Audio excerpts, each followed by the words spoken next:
When you don't speak the power of your brilliance, you build resentment towards the world.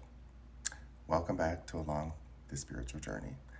So, something that I had to learn a long time ago about myself, especially when I meet other people who are brilliant, and when I say brilliant, I mean their thoughts are so beautiful conceptually, emotionally. They're thinking up new recipes, they're thinking up new designs, they're thinking up new education, whatever. You know what I mean? Like just the type of person who just thinks in a way that wants to help and create and build, and they don't see it and you see it.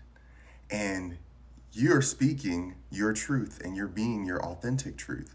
And this person then sees you speaking your truth and they're attracted to your energy. And they like being around you because of this, because of how you speak your truth and how you exhibit this energy. But then, low key, a little bit inside of them, when they get to know you personally, they start thinking, who does this person think they are? Who does this person think they are? Right? And everyone's done it. I've done it. I've done it, and then I caught myself doing it, especially, again, social media. This is not something recent. I'm much past this level, but when I was younger, because we're all at that state of vulnerability when we want to just understand why things happen for others and not us. In my 20s, I was at that pace. Why is this happening for them and not me yet? Why is this happening for them and not me yet? I didn't understand. You know what I mean? I wanted to understand this energy of why can this person get this thing and I'm doing the same thing, but I'm not attaining it at the same speed.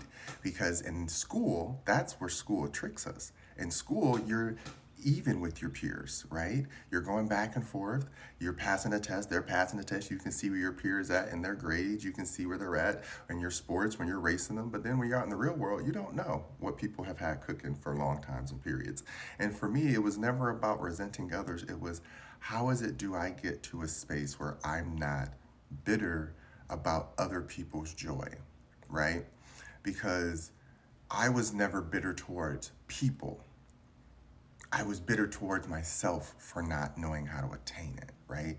We always talk about people being bitter towards others for having it, and it's this resentment that builds into jealousy. I'm not talking about jealousy.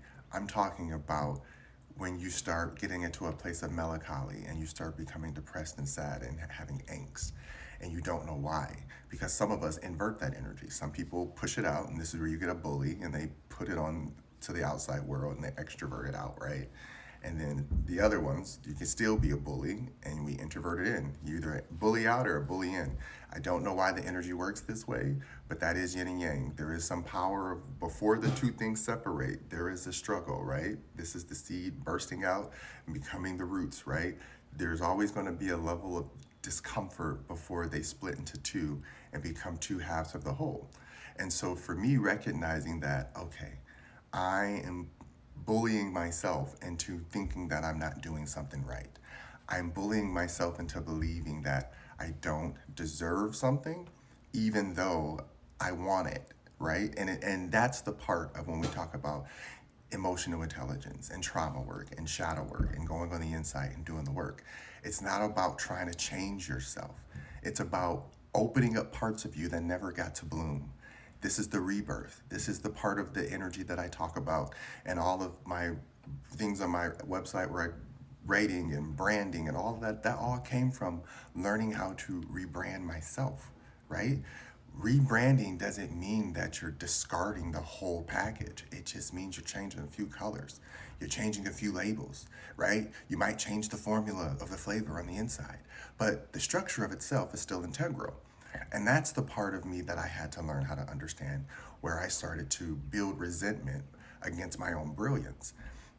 You will always feel, and there's so many social media and celebrities and people saying it, it's not about trying to be showy. It's not about trying to get attention. If you have an energy inside of you that wants to just be heard, then that means you're a creator. Creation is an expression of something bursting out that cannot retain itself anymore. That's why when you see anything that's beautiful, like fireworks and all this other, when it just bursts out, you're like, oh my God. When you see something baking and it goes from flat to blooming out, it's that expression of saying that is my brilliance. My brilliance is my interpretation of the knowledge of logic that I've been taught, which is a way to process and think, what words are, which is what we were taught, to say things that we feel, which is a chemical energy inside of us that is an alchemy that has no words of expression. We teach ourselves the words of expression by way of vibration, by way of teaching ourselves that this meaning means this thing. If you learn any language, the basis always starts with learning the phonetics, learning how it sounds, getting the vibrations right. When you get the vibrations right, then you can start trying to add in extra words and extra clicks and sounds and this and that, because that's truly all language is. And then we say it makes sense because other people have put some type of representation on it, right? This is the same thing of our brilliance. When we understand that we can interpret emotions and thoughts interchangeably at the same time, and we do it in a way that doesn't observably change our outside world, right? When we go out there and do destructive things like be in chaos and crime and hurting people, that is changing the outside world. That is changing the whole environment or organism as a whole, which is why it creates chaos.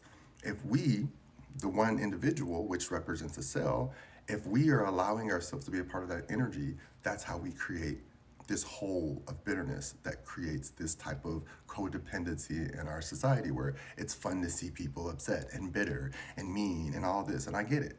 We need to express ourselves. That is a level of expression.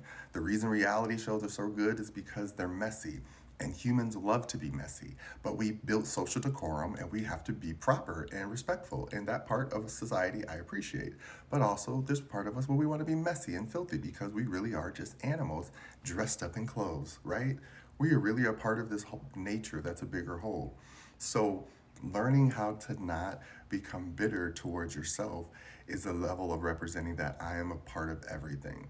So, therefore, I have the right to create. I have the right to speak up. I have the right to be in that room or in making my own room or making my own space or being a part of another person's space because I enjoy it. It doesn't matter whatever you choose. Just be aware of when you're starting to become bitter towards the world because that usually means that you are bullying your own brilliance and you're not speaking your own truth. You don't all have to get on social media. You just have to simply create. Creation is what makes you happy. That can be cooking, drawing, planting, gardening, same thing, whatever, mechanics. Something that takes your mind off this world that you can just do every day and not think about. Something that challenges you and trains you. That's how you go out and you observe your brilliance. And then, yes, you have a day job. And it can be your day job. It doesn't have to be your forever beautiful, great job that everyone talks about. I'm on that same path where I would love to just create every day and get paid for that and never have to think about waking up and clocking in for someone else.